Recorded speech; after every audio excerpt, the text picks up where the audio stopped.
Welcome to the Romantasy Library.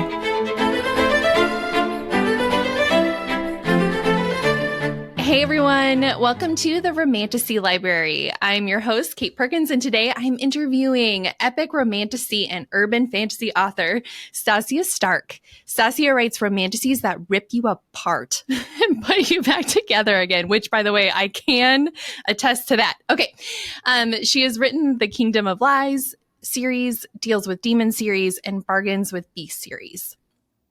I am currently reading A Queen This Fierce and Deadly, which was released May 30th of this year. It's the fourth and final book, correct, in the series of Kingdom of Lies. Yes. Yeah. I am loving this series so much. What was that? How far through are you? I think I'm about, and I brought the covers, so folks on YouTube, you can kind of see. So this is the fourth book. I think I'm about halfway. Awesome. Yeah. So I'm really enjoying the ride so far. It's bumpy.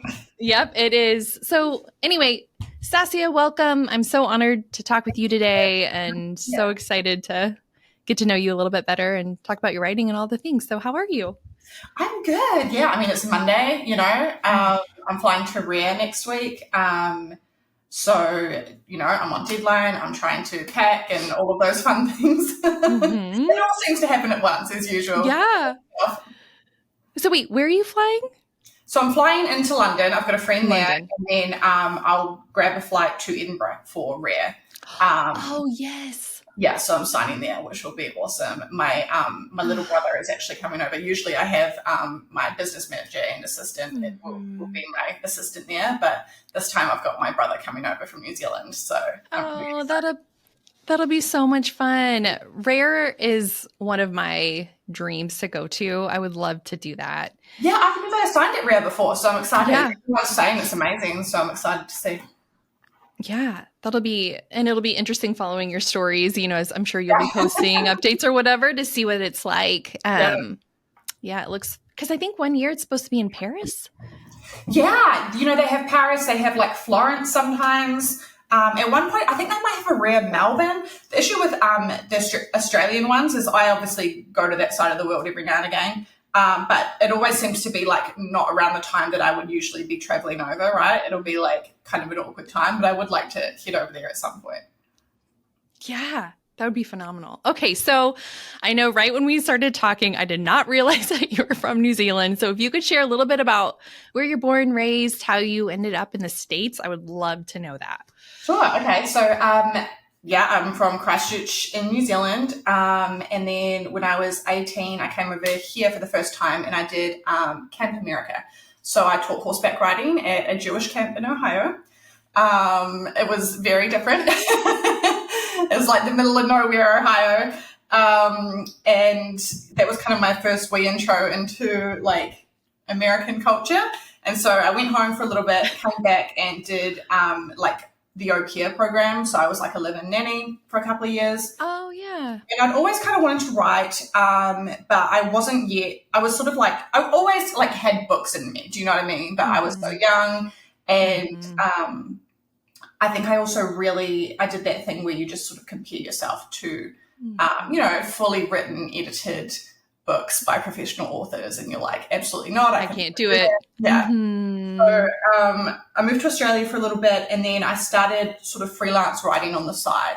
And I was a freelance copywriter for most of my 20s, and I kind of lived all over the world in different countries because I was remote. And in New Zealand, we really have sort of a culture that celebrates travel and encourages you to go and do your OE or your overseas experience. And so it's just kind of something you're almost expected to do. And I was lucky enough that, I worked 3 jobs and saved all my money for my tickets and moved to Southeast Asia, bounced around. What? Yeah. I guess that's not too far from New Zealand. It's so interesting because I'm like, okay, I'm in the middle of the country right now in the United States. I'm Kansas City. So when I hear like Southeast Asia, I'm like, oh, but you're right. You're in New Zealand. So it's just like that. I mean, we're like in the armpit of the world, right? We're so far from Yes. Yes. Oh my gosh. Okay. So Southeast Asia. I'm living all over. And at the time I was kind of getting to the point where I was in my late 20s and I was living in Budapest. And I kind of knew that I sort of wanted to live somewhere where I spoke the language. I was looking into either the UK or Canada because, we have a lot of like reciprocal visas between our countries, and, working holiday visas and stuff. And I kind of threw my name into the green card lottery on the last day that it was open. And of course, that was because I had tried in my early 20s, right? And I'd had no luck. But that year I won. And so I got to be clear, like they give you the opportunity to apply for a green card. Like no one's mailing them out in the mail or anything, right? It was like a very extensive process.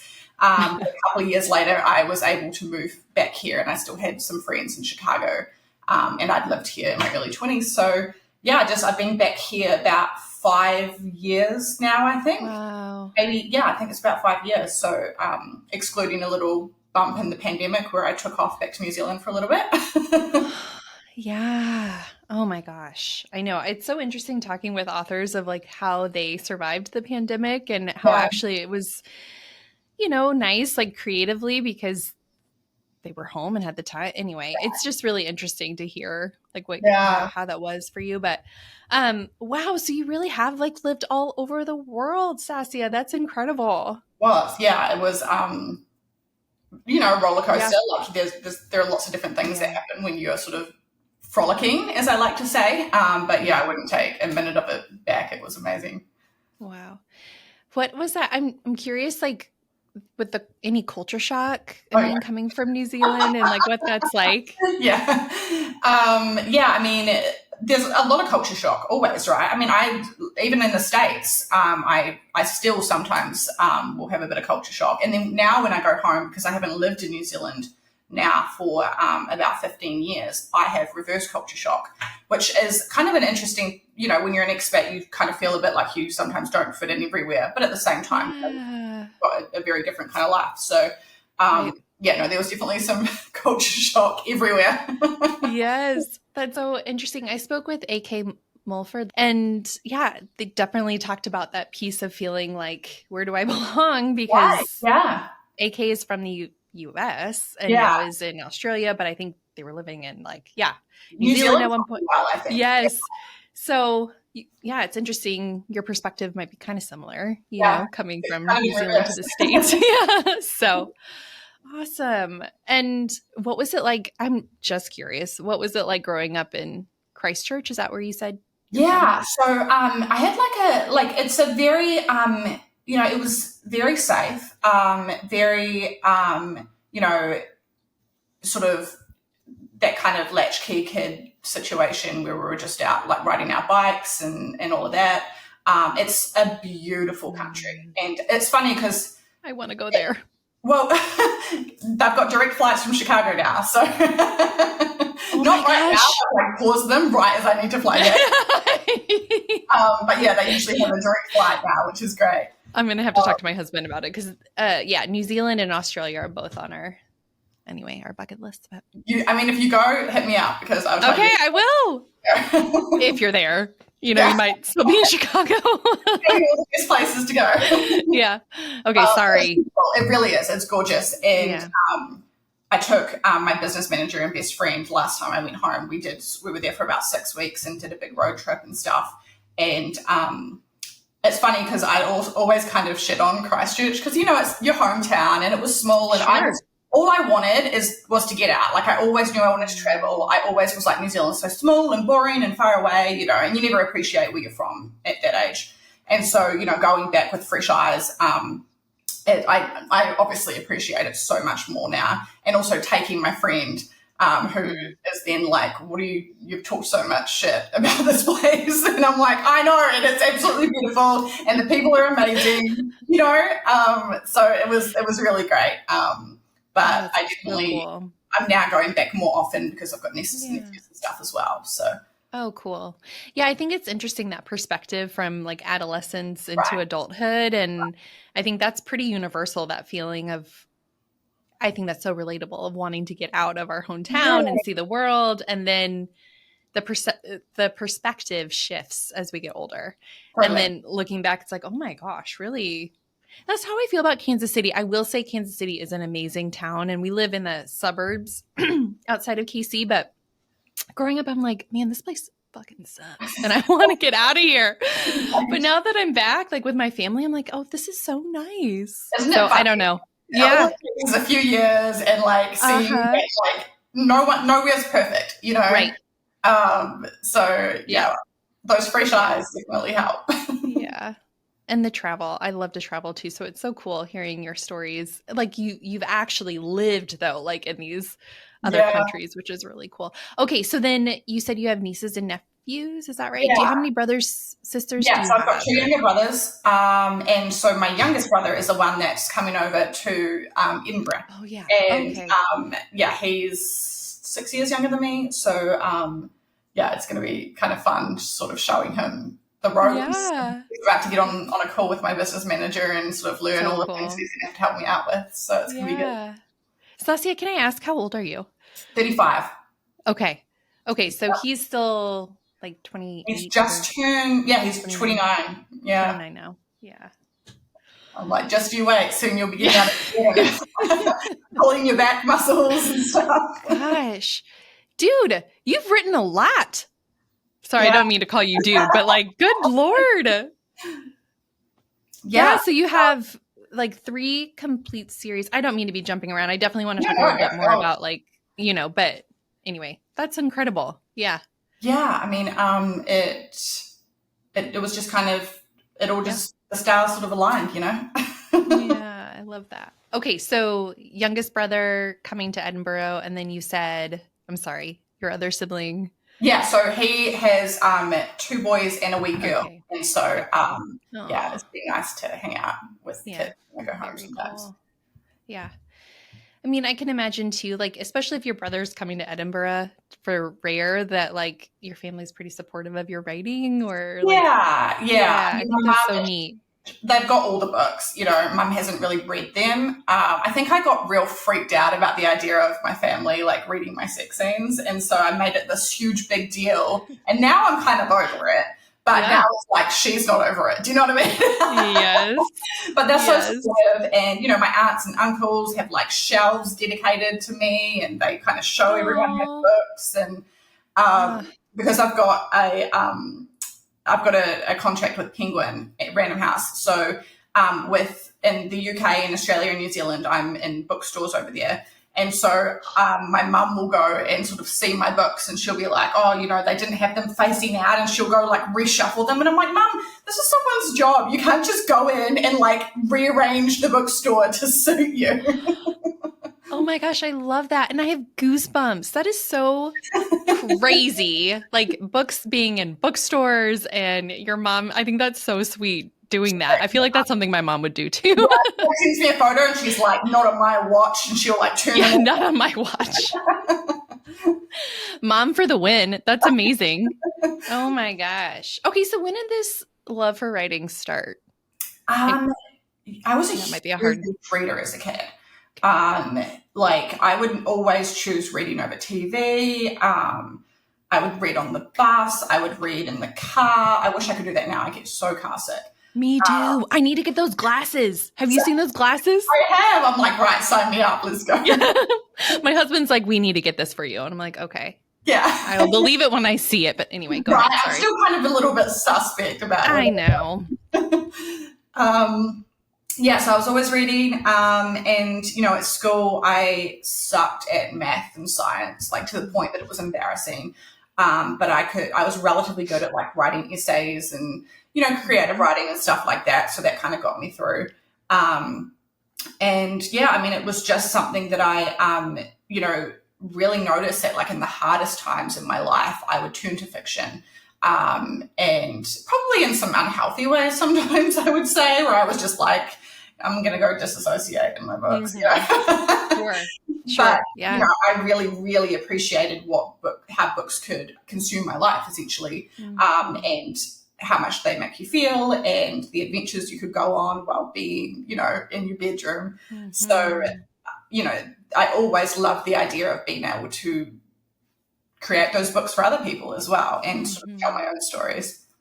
Yeah, that's so cool. And that is so amazing about, being a reader, being able to escape into these different worlds. And there's a time and a place, when life is really hard for these fictional worlds to step, to be a place of escape. And I do hear what you're saying of like, taken too far, it can be like a liability, but like, I mean, there are worse addictions, let's be real.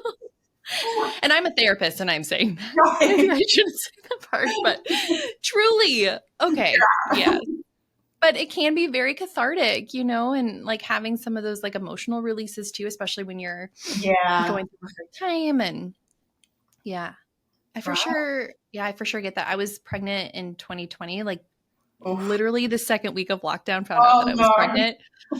Thank the Lord for books. Like seriously, I think that was like such, like I had my evening routine. I was able to like calm down before bed. So I understand that, like, I think that's like why we also saw such a, sort of resurgence, I guess, of fiction during that time. And everyone was just sort of, I mean, it was like a collective trauma that everyone was sort of trying to cope with, right?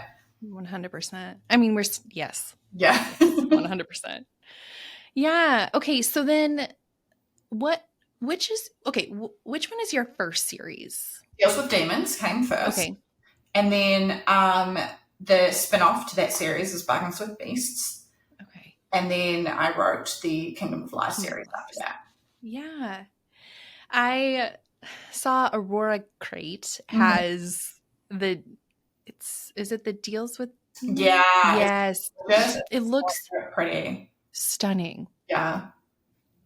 Do you have a copy there? No, I'm like, look at my trophy. Yes. I guess that's still like, I think they're printing them and like they're currently like being. I know. But yeah, I wish, because they're gorgeous. I can't wait to have it on my little shelf. I know. I love them so much because it's really nice that you don't have to have like a subscription to get these really gorgeous books. But anyway, we're sick of subscriptions, right? Like people are kind of like, I just want to buy what I want to buy. I just want it. Yeah. I want it. The book. I want the book candy or whatever on my shelf, or shelf candy. I don't know. Book candy. I don't think that works. Okay. So Deals with Demons first, and then the, yes. Yeah. So what inspired or compelled you to write those stories? And then it seems like, just real fast, it seems like the, and I have all of your physicals for the court. Isn't it pretty? It feels like this is like a departure, right? It's not, I mean, A Court this lovely, or This Cruel and Lovely, is like more epic romantasy versus. Yeah. And I always knew that I kind of wanted to write more epic. But I was like, I want to sort of build up to it and, sure. And all of those things. And I still love urban fantasy romance. I can't wait until everyone like comes around again and like want to read it as much as I love writing it, right? But I always loved the idea of creating a series where I got to do all of the world building, right? Where there's just nothing and it's just a blank slate, which was kind of what inspired the Kingdom of Lies series, because I'd had so much fun writing Deals with Demons and Bargains with Beasts, but they were set in Durham in North Carolina. And obviously it's a completely different world. And, it's Durham, but it's very different. And so I really like the idea of being able to, create my own map and. Yes, that's so cool. People and stuff. So, yeah. I know. Yes, I love a good map. But why Durham, North Carolina? I'm just curious. Because I was living in Raleigh during the pandemic briefly. And so I thought about, there are a few different cities, and there are still like, I would love to write one set in Chicago one day. I've got a few little, ideas there. But I kind of knew I wanted to be on the ground, like boots on the ground when I wrote the series. Like I wanted to sort of feel immersed. And we were in Raleigh, and Raleigh just wasn't speaking to me. I just couldn't kind of like, just creatively, I wasn't getting anything. So then my friend took me to Durham, and I was like, this is it. Let's go. Like, I just, I could see my characters there, That is like wild. I just got goosebumps. I wonder what about that city just felt. I don't know. Like it was it. It's, it just felt like, I couldn't even tell you. I honestly couldn't even tell you. It was just meant to be. Yeah. And I think it's like that when you have that inner knowing and your insight, it's like, that feels, I can imagine for you as like an author, like that feels really good. Yeah, it was great. to have that sense. Yeah.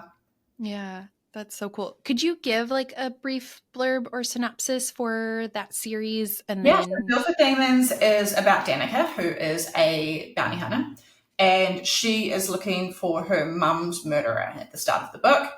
And she sort of gets a clue, shall we say, and ends up she sort of sneaks into demon territory, essentially. And the alpha male, demon is called Samael. And she kills a demon in his territory. And the only way that she's going to be able to survive is to bond with him. And so she's sort of forced to bond with him and work with him while she's also trying to, find her mum's killer. And at the same time, someone is hunting demons. So, it's sort of a lot going on. There is, yeah. I love it though. Like having those like multiple little, I don't know what you call it in the writing world, like plot points maybe? I don't know. Like these different, that I think probably helps the reader to stay immersed in the story and to keep the story flowing, but whatever, the technical piece of it. But I love that. Yeah. The multiple pieces to the story. Yeah. Yeah. That's I love coming up with all the side plots, and then I guess like the plots between the characters too, right? Because like Danica, when she gets back to Durham, her sister Evie, they've had a falling out. So they've had misunderstandings and there's kind of bad blood, but she still wants to protect her sister. And, I'm always fascinated by sort of the like the interpersonal relationships, especially between family, and friends. Mm-hmm. Mm-hmm. Yeah, that's really interesting. What about it do you think sparks your interest? I just think I don't know if it's like from traveling or just like we've all got a complicated family and friendships and stuff like that. But I really like when we get to see characters and relationships that are nuanced, and nothing in life is black and white, and no one is wholly good or wholly evil. And two people can be in the same situation and see it so completely, opposite. Mm-hmm. And I don't know, it just always has fascinated me, especially because I think when, being able to create this world and create these characters and these problems, I then get to kind of fix them, right? Which, as an oldest daughter, you don't always get to do. Wow, that's so cathartic. Yeah, that's like a really cool way to think about it, like psychologically too. Right. Love it. Yeah. So even that like psychological piece is fascinating for you, and like diving deeper into those relationships. And so the story, the plot between those characters. Yeah. Hey guys, and now time for another ad. Welcome to Callie and Maddie Designs, where fantasy meets fashion. Callie is the owner and designer, creating wearable merch inspired by our favorite fantasy books and beloved authors like Sarah J. Maas, K.A. Tucker, Penn Cole, who has been featured on this podcast. I'm so excited about that. Sarah A. Parker, who will also be on this podcast. I cannot wait, and Kara Douglas, and so many more. Every design is officially licensed by the authors, and Callie even works directly with them on designs for officially licensed designs, which I think is a really big deal. All of Callie's designs come from a pure book loving mind, as she only designs for books that she feels passionately about. Guys, her designs are so cute. I have a couple shirts coming in for the Fate and Flame series by K.A. Tucker. I cannot wait. And I also have a Sarah A. Parker shirt coming in, which I cannot wait to wear and show off. If you guys are interested in checking out her website, you can use my code Romantasy10 to purchase something for 10% off, whatever you like. All of her designs are super cute. I highly recommend. It's Callie and Maddie Designs. She's on Instagram, and you can find all of her info there. Thanks, guys, and now back to the show. The second series, can you share a little bit more about that? Yeah, and then if you could, just for the listeners, share like I know this is a lot I'm asking you to do because you've just written so much. If you could read also just a synopsis of the Kingdom. Sorry, I'll be quiet. So the first 5 Deals with Demons books are Okay. Danica and Samael. The sixth book are another couple, Meredith and Vass. And then the spin-off series, the first two of those books are Evie, and then the third one is another character called Kyla. So we get to see sort of, perspectives from all of these different characters. But at the same time, there's kind of a through line. So, we sort of, all the different other characters are sort of in the spin-off as well. And both series have their own sort of plot that's kind of wrapped up. But yeah, the Bargains with Beasts obviously is more werewolf focused. Okay. So I have, demons and werewolves and fae and stuff like that. And so it's a nice, because we're sort of introduced to the werewolves in the demon books. And so then we get to dive deeper into the pack and cool. Nathaniel and Evie and their relationship. And Kyla is a werewolf and she is a female werewolf, which is not very common. So, and she was a very fun character to write because she has impulse control problems. So those are fun characters, I'm sure, to write. Yeah, I don't know. Yeah. So she was a laugh for sure. That's awesome. It's so interesting. I was thinking as you were talking, your face lights up as you're talking about your books. Like, I think that's so cool. That like I can see your passion for writing as you're talking. It's a hell of a job. Yeah. And then The Kingdom of Lies. So Kingdom of Lies, this is it's funny when I talk about this series because I feel like there's so much to it that I don't want to give anything away, Right. Okay. Yes. But at the same time, I can at least tell you that, Priska, the main character, is born into a world where magic is sacrificed to the gods. In return, the gods protect the kingdom from the evil fae who are, the bad guys, essentially. And once they turn 25, you get a little fraction of your magic back. But those that haven't given up their magic when they're babies are known as the corrupt and they are burned. And so Priska, obviously, is one of the corrupt. And when she is sort of discovered, she's got to go on the run. And along the way, she meets up with a band of mercenaries and they kind of all have to work together to... I'm having a really hard time not making faces as you're talking. I don't know if you're noticing that, but... I need in my shoes. No, I'm like trying to be neutral. I'm like, therapist face. Come on.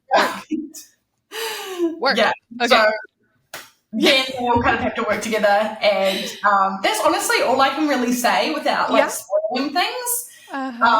But we've got, most of my series are kind of enemies to lovers, forced proximity. I really love kind of the tension that comes when people are forced to work together, forced to be together when they don't want to be. I fucking love that. So, those dynamics, so good. So good. Yes. And I was going to say the tension in this series is so good.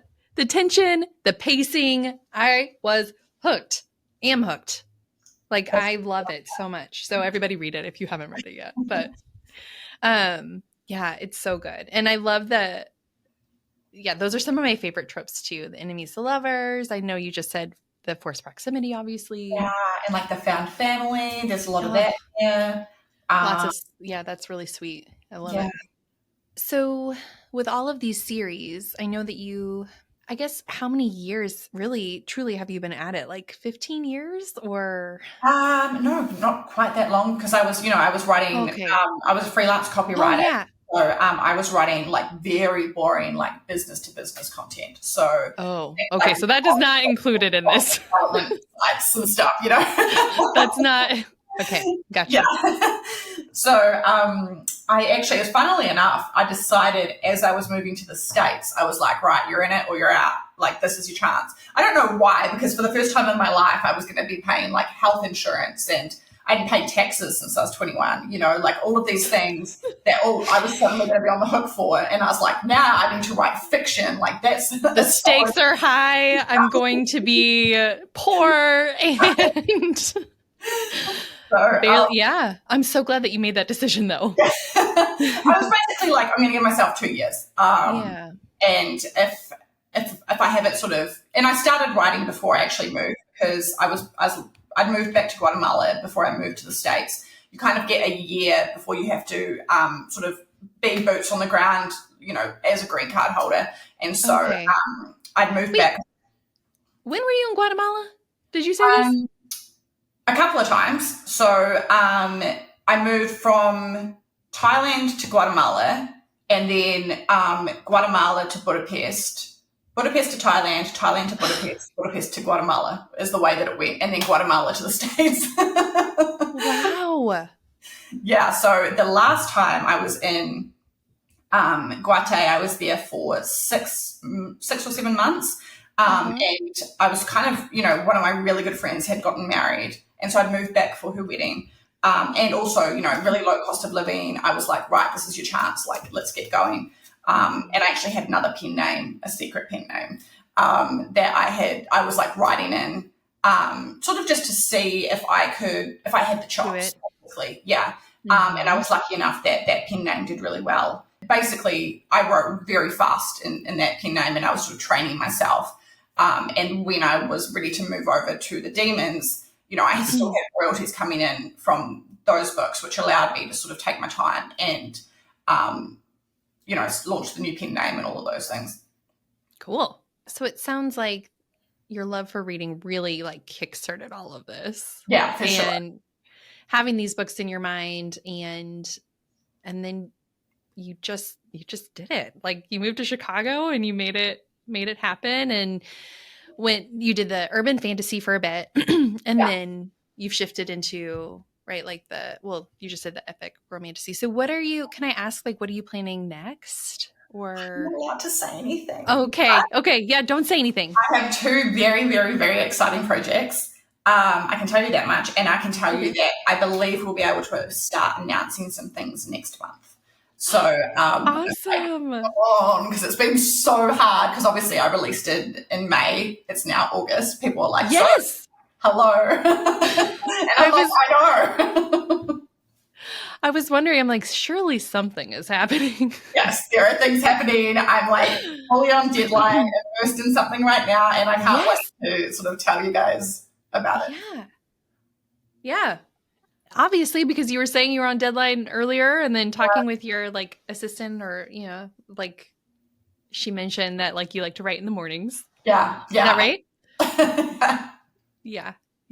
Okay. Well, I can't wait for this announcement. So sometime in September, you might be announcing next steps, future projects. I don't have any super firm dates, but it'll be after Rare at some point. And I'll have to figure things out. But let's go. I want to tell everyone. So I want to know too.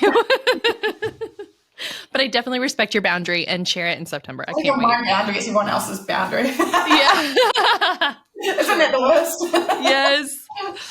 I was also going to say too, this is kind of random. Reading, so Kingdom of Lies, I've recently done a combo of reading on the page and then listening to the audiobook. So I can continue the story while I'm going about my day. When I driving, I can't read while I'm driving. Your audiobooks, I really like them for this series. I feel like whoever those voice actors are, it's whenever I'm on Instagram or whatever, I'll follow the voice actors. Yeah. They're so good. Amazing. Yeah. I was lucky enough to meet, I've forgotten, I know her by her real name and her narrator name, and I've forgotten which is which, but I met her. Oh, yeah.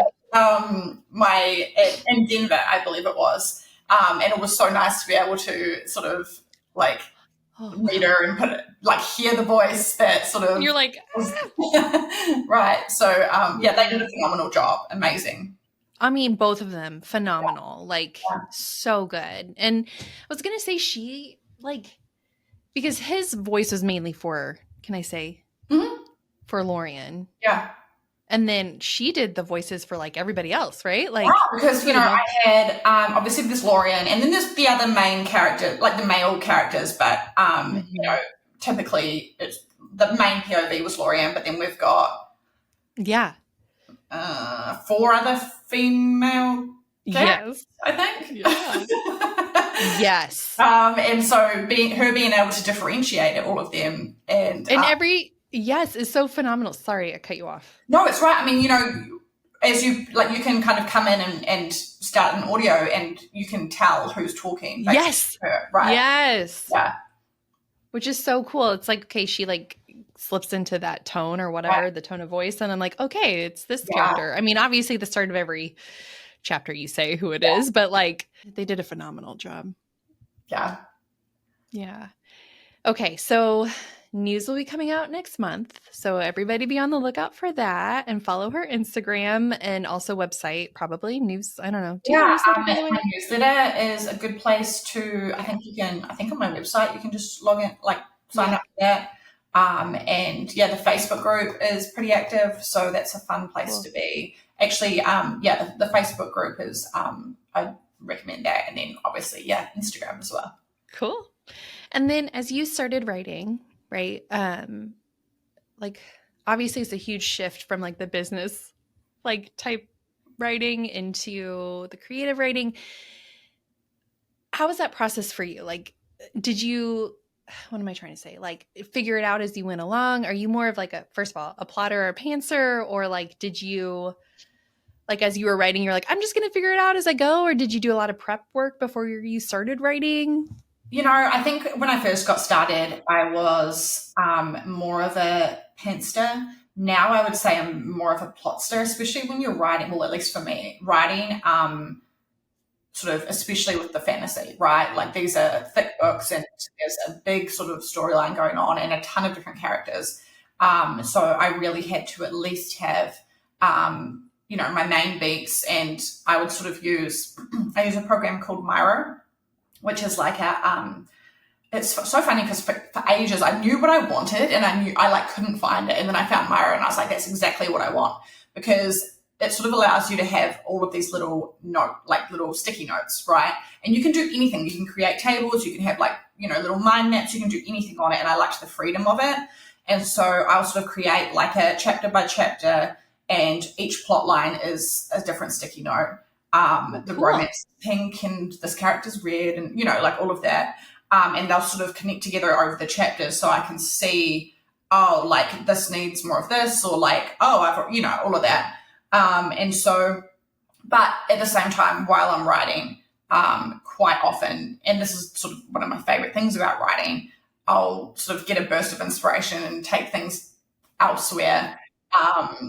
And so I definitely allow myself to do that,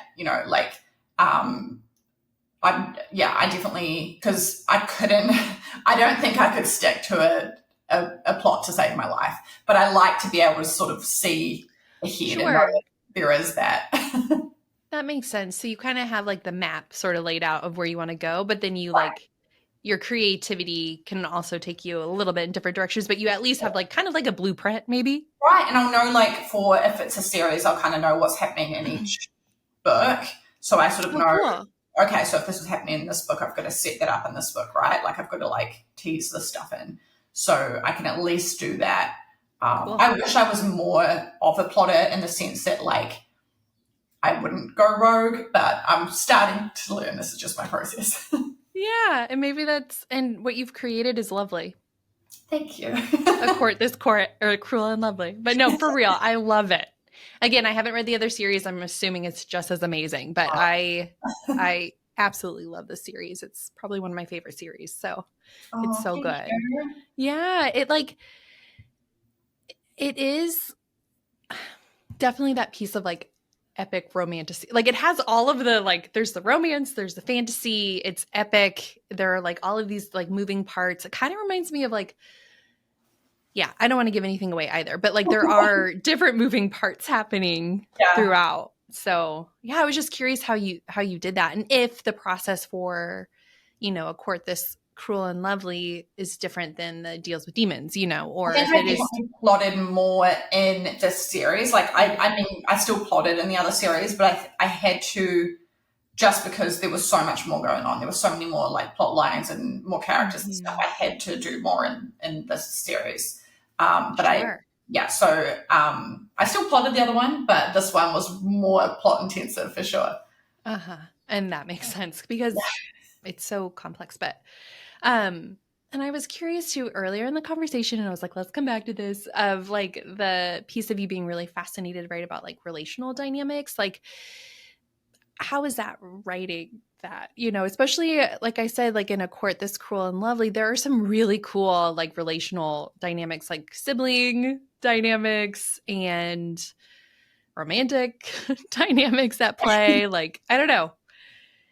Have you like written from like personal experience or whatever you're I comfortable think sharing? there's probably like a little part of me in everything, right? Like, and some of it's probably like subconscious as well, right? Because we're sort of, I mean, at least for me, I feel like as an author, so much of my life experience must come out in my plot and in my characters, and probably even in like my voice. And I think traveling and sort of living in different countries and interacting with people of all different cultures probably really helped me get an understanding of human nature in general, if that makes sense. Oh, yeah, for sure. Because, when you're traveling or living somewhere and you don't speak the language, so much can be achieved by like body language and acting things out. And you really get to see, even when you don't speak the language and you're from the opposite side of the world, you're still human, and you still, we all care about the same things. We all just want to our families to be safe and all of that. So I think that probably really helped with me creating my characters. And then, I think sometimes some characters sort of speak to me more than others. Yeah. I always heard Priska, obviously. I love her. Thanks. Yeah, no, I love her. Yeah. But funnily enough, Medenia, she was never supposed to be a POV character. And neither was the Queen. But I just really... Those are some of my favorite characters. They were so... Literally, Medenia, sorry, and Priska are probably my two favorite. Yeah. And then the Queen is like literally right up there. She was so fun to write. Because, you like... just be someone completely different, right? And put yourself into those shoes where, like, ethically and morally, she's just so bad, right? But you're like, you can see why she is. Yes. And when you 100%. kind of do that, and you're like, oh, like, this is how you would think. Like, this is what you would be doing. Yes. A ton of fun. So much fun. I bet. Yeah, so that's so interesting. What about like Deals with Demons? Any characters from there that? Yeah, so Danica, like when I first started the series, she was like, I kind of saw her like in my head arguing with Samael, and they were like standing next to like a brick wall, and I was like, what are they? Like, that's sort of the vibe that I got. And I remember it vividly because I had just had carpal tunnel surgery and I was in New Zealand at the time. And I couldn't write. So I was like, I could see and like hear, and I was like, of course, right? I'd like wanted to immerse myself in this world.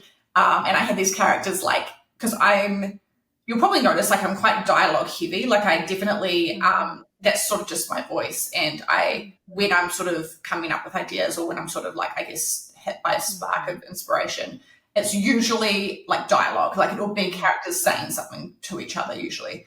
And so that was with Danica, like she was having an argument with Samael. And then with Priska and with Kingdom of Lies, the first thing I got was her mother, Priska and her mom on the cliff, and just that sort of swim, my darling, swim, and like the push. And I was like, what is happening here? But I needed to like explore that and figure out like why this woman was essentially pushing her daughter off this cliff into freezing cold water. That scene is brilliant. No, that's so interesting. So you have these like scenes that come to you. Is that what I'm hearing you say? And then you're like, you want to use it, but you got to figure out how you're going to use it. Yeah, I think that just like inspired. I was like, oh, I want to know more about like why this would happen, right? Like why, what would make someone do this? And yeah, like, you ask why enough times and all of a sudden you've got something. You got an answer to it. Yeah. Yeah, that's so interesting. You're so descriptive. Like, Thanks. I feel, and a good author will do that where it's like you feel like you're it feels like a movie or you're living it out or whatever. Like, I feel like I can picture myself there. So that scene that you're talking about, I have like imagery for it actually as I'm like reading, which is really I love cool. that. That's what I love when I read other people's books. Same. Right? Like feeling like you're in the world. Yes. So I feel that way about your series. Oh my God, thank you. I feel like description isn't like my best thing. So I love that. Like you felt that. Yeah, so. no, I felt that way. I even feel like even with the dialogue though, that can help describe a scene. Yeah. Right. Like, yeah. And there are certain scenes like on a boat that I feel like were really like, like really intense. But like I could picture it. So anyway. Awesome. Very cool. That process of like incorporating trauma into these stories, like how does that feel? Because obviously, like these stories are so compelling and immersive, and these characters have been through so much, and that helps add to their backstory, all the things. So how is that? It's funny that you say that because like I am pretty emotionally constipated for the most part in my real life. Like I had to be taught to like feel my feelings, and it still doesn't come naturally to me. Like I'm a shover downer, Okay, can I just say this? And this is coming out, and Sarah Parker said the same thing. Really? And I'm like, how is that possible? Because your books are so emotional. But yeah, she said that she relates. Some of it's probably cultural, I would say. Yeah. Okay. There's a large part that I would say, as Kiwis especially, like we're not the most emotional kind of touchy-feely people anyway. So some of it will be that. And then, you grow up, the way that you grow up and all of that happens, sort of changes things too. And yeah, so I think when writing allows me to sort of explore that, and it's so funny because like I'll be writing and like a few, especially the Kingdom of Lies series, I just had like tears like streaming down my face. I'd be like trying to wipe them away as I was typing. There was literally one point where I'm like, Stacia! I didn't mean to like scream, but I was like feeling it. Yeah, it was so good. I'm like feeling it now as we're talking. Yeah, which is so interesting that you say that like that. I guess that, I mean, it's like cathartic, Yeah, it's a way for you to process it. So that. Yeah, and I think honestly, reading fiction probably like, because I would read books and cry. And so I think that probably allowed me to sort of like engage with emotions as I was growing up, I spoke with another author, actually a couple authors talked about, I don't know if you've heard of this resource, like the emotional, the thesaurus or something. Yeah, actually, I might even have it somewhere. I think I might have it. Yeah. I think that like helps them with their writing to engage that part of them. Right. Because it is really interesting because these books are so emotional. That's another aspect of why I love romantasy. Yeah. Yeah. As you're writing, how do you navigate life responsibilities? Oof. I mean, I guess you're doing this full time, so. Yeah, I'm lucky enough that I've been writing full time pretty much since I started. I was very lucky. Wow. So, and I often say, like, I don't know how people juggle a job and write. Like, I don't think I would have been able to do it. So anyone who's, working full time and then coming home and writing, I will have no idea how they get any books out because I couldn't. So, I was very lucky when I first got started because I was a freelancer. I was able to sort of work and, do client work and then write some fiction and sort of, as I was sort of writing those first few books, I could drop clients until I was, within a few months full time. So I was very, very fortunate that way. And so now I'm single and I don't have any children. So I get to sort of live my best life when it comes to work. The biggest thing for me is trying not, I've got this weird sort of optimism where I think I can do so much more than I can. And so, for example, I've got where I'm flying next week. I'm on a deadline due August 30th. Ah! Yeah. It's August 19th. Yeah. So I'm doing all of these things where, the last 6 months, especially, like I moved house. I did 2 rounds of egg freezing because 35. I had the Fourth Kingdom of Lies book drop.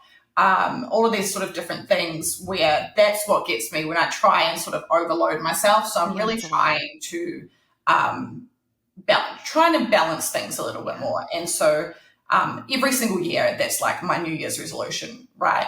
But I'm hoping that like next year, I do have a ton of signings in the next year or so, but I am hoping to slow down a little bit more with some words and, get out and take some walks and that kind of thing, Especially as the weather. I mean, I'm an autumn girly as the young kids. I feel so weird saying girly, but whatever. I love fall. Yeah. I love fall.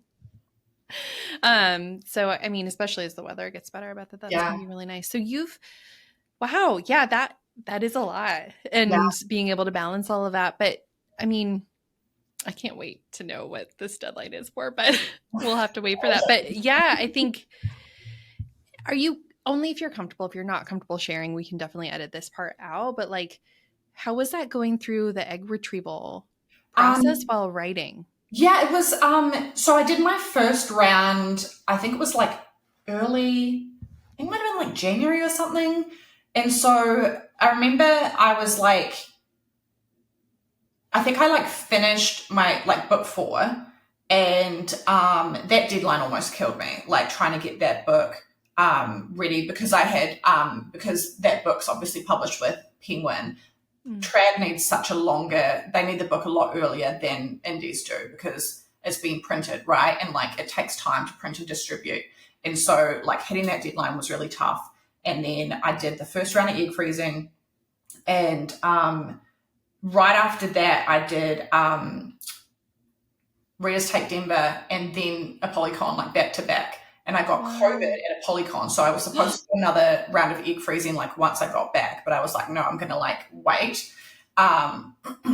So I waited and then did it like, I think it was June, like they had the second round out. But what was really interesting was the first round, I only got 10 eggs frozen. And I was like, because it's like, it sucks. Like the process isn't fun. And then the second round, I ended up with 27 frozen. So I managed to get a solid number. And you just don't know, you just don't know what you're going to have. And I mean, the rates are like they say that you need 20 eggs for like a 90% chance of one baby or something. And like, I don't know if I want kids. It's more just like I want my eggs on ice. You hit 35 and you're like, right, well, I was like, right, this is the magic number that they say it all starts going downhill. That's so wild. So my husband and I have 2 kids. He has 2 kids from a previous marriage, and then we have 1 kiddo, and we went through the fertility treatment. So my heart goes to you. Like, it is an emotional journey. So that's why I was, oh my gosh, writing such an emotional series, and then going through that. And then when I was 34 in 2020, that's when we got pregnant and like, anyway. Yeah. So like, yeah, it's so wild. The needles were not a vibe. They were not a vibe at all. The hormones were not a vibe. Not a vibe. I put on 20 pounds. It's rough. It's rough. And I think like, it had always been something that Mum had said to me, like, just freeze your eggs as like a kind of throwaway, like, have you frozen your eggs yet? But I think it is important that we talk about. Have you frozen your eggs yet? Seriously, she's like way too invested. But yeah, I think it's important that like I'm very open about it, especially because I'm not having like, a fertility journey really, right? I'm not trying for a baby. So I think it's like, I have no problems talking about it. I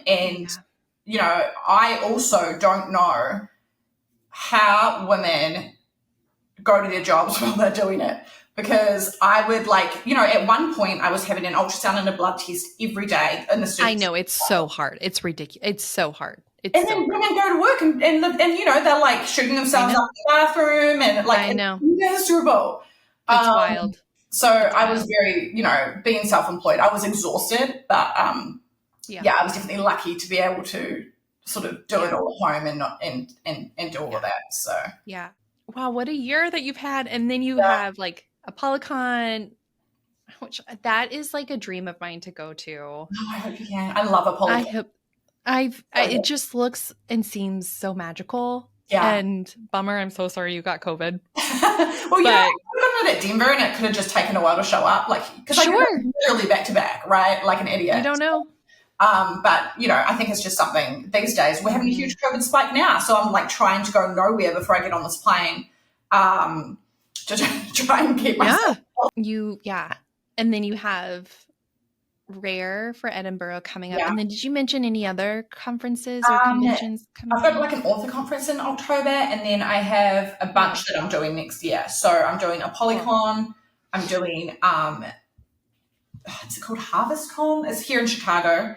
I'm doing a bunch, and now they've all fled I'm doing the Vancouver one, Book Babes Forever or something, I think it's called. And then there's actually one in New Zealand in Christchurch in March 2026. So that's my hometown and nothing really happens over there. So I'm flying over and I'm really excited for that one as well. Oh, that'll be so cool. Definitely something I'm missing, but we'll see. No, that's awesome. Earlier you were talking about like that piece of writing steamy scenes and your mom, I don't know.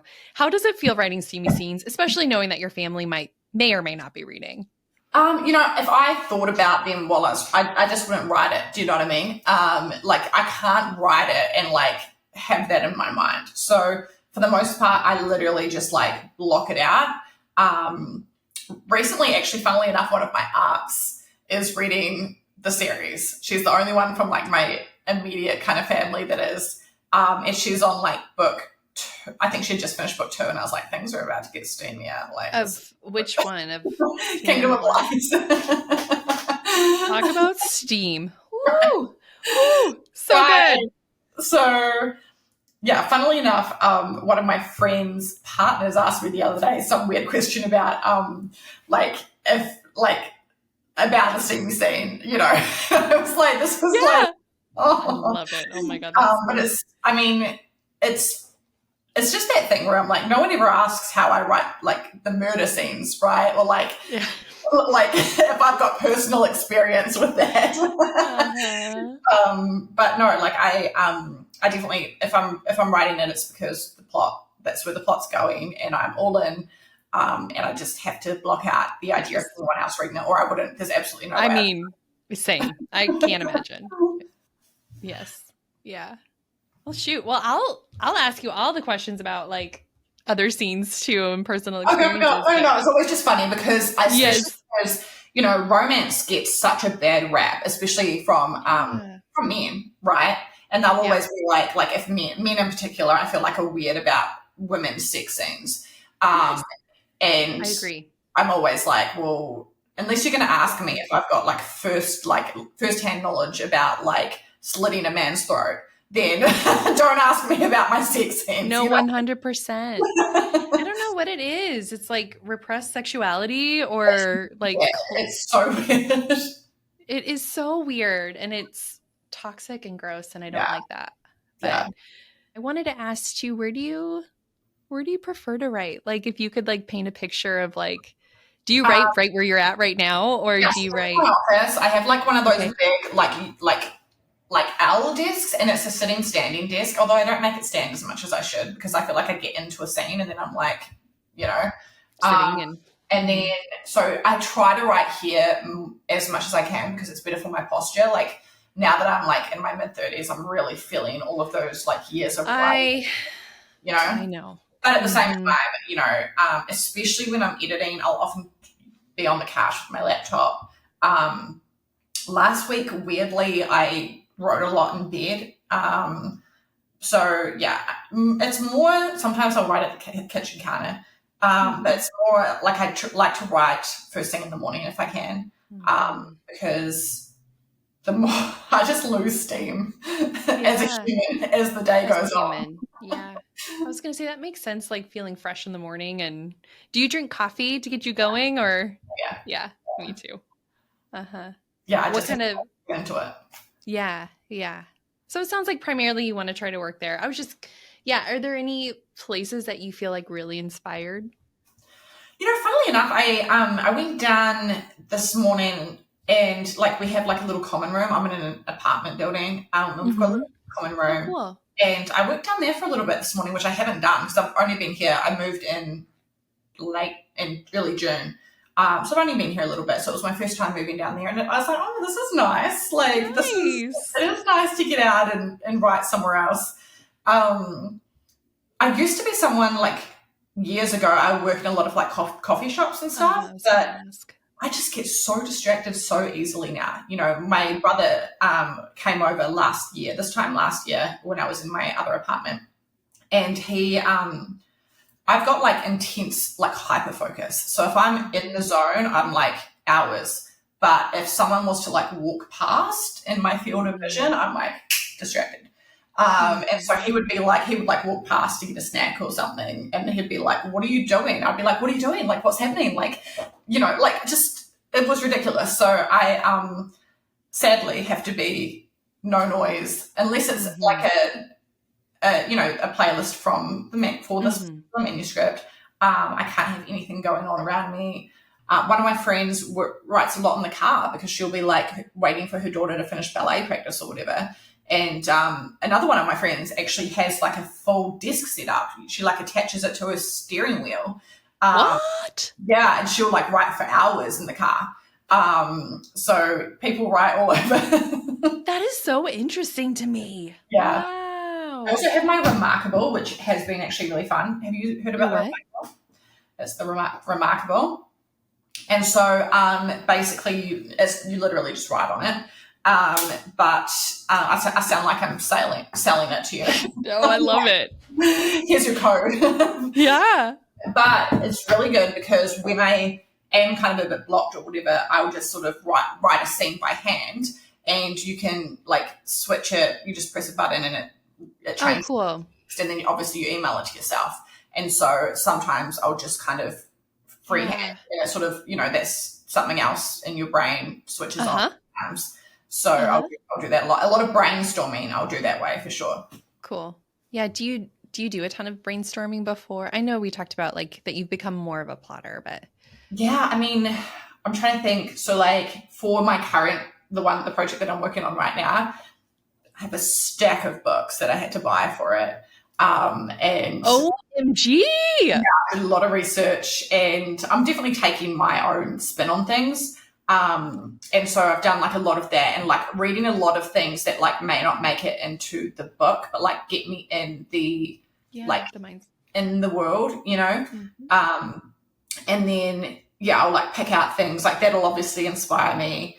And then I'll sort of, it's a game of like, why, right? So like it's just like constantly asking, and then eventually I get tired of world building, and so what will happen is I'll write forward and I'll be like, shit, that doesn't make sense. Like, why would that make sense, right? So then I have to be like, okay, well, and this project especially, it has been a lot of that where I've had to then go back and like, it's been very different, like going back and like laying things forward again. So I definitely do like the basic world building, and then a lot comes to me as I'm writing. Yeah. I think too, as a reader, that's so fun to try to figure out, figure it out, and like the theories and like the why, but the why though, Right. Okay. Now this, I don't know if this is going to be an easy or hard or whatever questions or whatever, but out of all of your characters, which characters do you feel like has gone through the most like character growth? Character growth? Yeah. Or change. Yeah. Anything. I almost want to say Medina. Like she changes, like, I mean, Priska does for sure, right? Because she, we see her on her journey and becoming the woman that she should be and all of those things. But Medenia, I have such a soft spot for her because, she's just like so disengaged with everyone and such a bitch, really.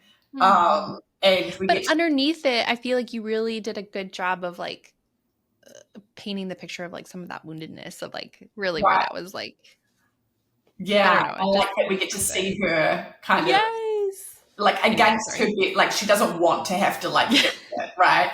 And so I think that was really fun to write. The fact that she didn't want to care.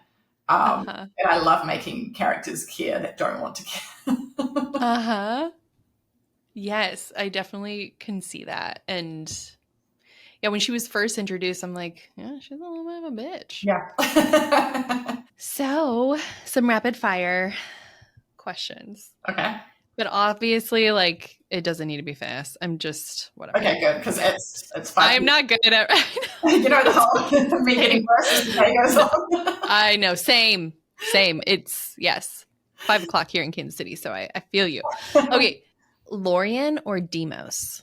Demos, am I saying his name right? Demos? Demos. Demos. Okay. But it's your own adventure. I really don't care how people like live your dream. Ooh. I think I would go Lorian just because he's like that kind of antagonistic relationship was so fun to write, Okay, favorite side character?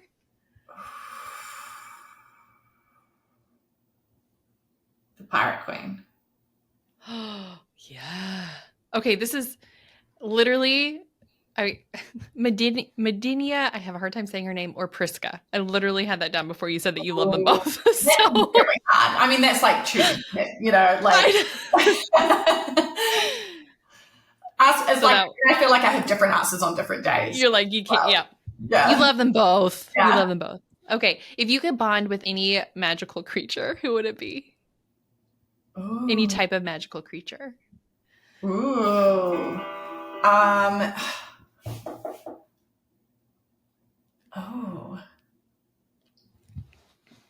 feel like a dragon or something. Me too. Like, yeah. Like the idea that you like would have some kind of bond and then get to go like fly. I mean, I feel like that's so like everyone wants that, but I love that idea. I love that idea too. Okay, what type of like magical or elemental power would you want? What type of power? Elemental. It's got to be elemental. Or whatever, any kind of power. Any type of power, sorry. If I could have any power, it would be flying, for sure. Yeah, cool. Yeah. And then, which world would you want to live in out of all the worlds that you've written? Oh,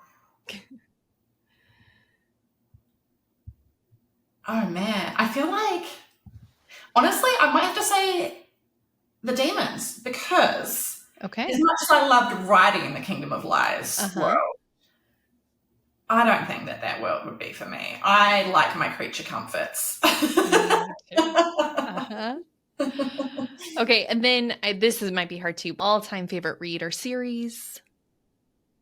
Ooh, oh man. As soon as someone asks me that, I'm like, I've read nothing either. Like any book. It goes out of your head. Yes. I know, that's how I feel about these rapid fire questions anyway. You know what I've been rereading recently? Sometimes, like, if I can't read, like, if I'm writing, quite often, if I'm writing fantasy, I can't read, like, high fantasy. So I've been reading Patricia Briggs's series. Do you know her? She writes, like, what's the name? I think the first one's called, like, Moon Called or something. But it's about this, like, Native American mechanic who turns into a coyote. And she was raised with a pack of wolves. And so, werewolves, and it's urban fantasy. So it's set in, oh God, where is it set now? Oof. I've forgotten, but. So creative. Either way, it's great. And one of the reasons I wanted to reread it is she's going to be at Rare. And so I'm hoping to go be a little fangirl myself, because that like OG urban fantasy, amazing. That's so cool. Okay, favorite beverage while reading or writing? Oof. I do drink a lot of coffee. I had to do a Starbucks run today. I'm always drinking a LaCroix. That's what I've been drinking this whole time. This is not an ad for LaCroix. Right. Well, I have this weird brain thing where like sometimes it sounds so ridiculous when I say it, but I have too much like spinal fluid, and so sometimes when I'm medicated, I get given this because like the spinal fluid obviously presses on your brain and your optic nerve, and it's bad news. So I get given this medication that makes this water taste like shit. So right now I'm not medicated. So I'm like sparkling water all day because when I am medicated, you drink it. I can't have anything carbonated. Gosh, wild. So LaCroix is my fave right now. Favorite way to read when you are reading, whether it's like audiobook, ebook, or physical copy? It's funny because like I feel like I've got, now that I have a little nest and I have my like an apartment and I'm not living out of a suitcase or a backpack, I actually have been buying a ton of like print books, but at the same time I'm usually reading on my Kindle just because I'm traveling a lot and I'm in bed and I want to be like just clicking. Usually I'll read on my Kindle. And then if you could be anything, like whatever in the Romantasy world, would you be a fae, a hybrid like in your series, a witch, mermaid, human with powers, a vampire, or demon? I reckon I'd go this way. I reckon, or a demon. The demons do get to fly. Might go demon. Yeah, because they've got the wings and the powers, so it's a double whammy. Yeah, because you were saying you would want to fly, or you would want to have those powers. Right. Awesome. Stacia, this is so much fun. I really loved getting to talk with you and get to know you a little bit better. Sure. This has been so cool. Is there anything else that you would like to share for the listeners or your readers? If you want to come join the Facebook group, obviously newsletter. I'm looking forward to like telling you guys about some new things next month. That's basically all I've got. And if you do happen to see me at any signings, I'm going to put something up on the website soon that will have all of the signings that I'm going to be at next sort of year. That's about it really. I was going to ask, actually, do you have any plans for like special editions stuff? Yes. Oh, okay. Okay, never mind then. There are book boxes coming up. So keep an eye out for that. Again, can't quite announce that yet. Okay. But I may also be doing a signing edition. Oh, cool. I'll keep my eyes out for that. Yeah. My eyes out? My eyes peeled? Whatever. Everyone, you can find Stacia's books at any major retailer, on your website, right? Places, really. Yeah. So thank you so much. This has been so much fun, and I hope you have a good rest of your day. Hey friends, thank you so much for listening to this episode of the Romantasy Library. In this episode, I interviewed Stacia Stark. She is an epic romantasy author and also urban fantasy romance author. It was so much fun talking with her. We discussed her life as a Kiwi, growing up in New Zealand, her love for writing. We discussed some of her characters and her fascination with relational dynamics in her stories, and just so much more. I really hope that you enjoyed this conversation. Thank you so much for listening. You can find her information on Instagram as well as her website, staciastark.com. Her books can be found at any major book retailer, or you could go through your local indie bookstore or local library. So guys, thank you so much for joining my podcast, focused on celebrating and promoting authors who write fanciful stories that make my heart sing. I hope you enjoyed this episode. There will be many more episodes to come with amazing authors, as well as deep dives into various writing processes, general life conversations, spicy spice, mental health discussions, favorite tropes, and many more tangents. If you're feeling extra generous, please feel free to leave a 5-star rating and review. Thank you so much for being here and for helping to celebrate these amazing authors. Thanks, guys. See you next week.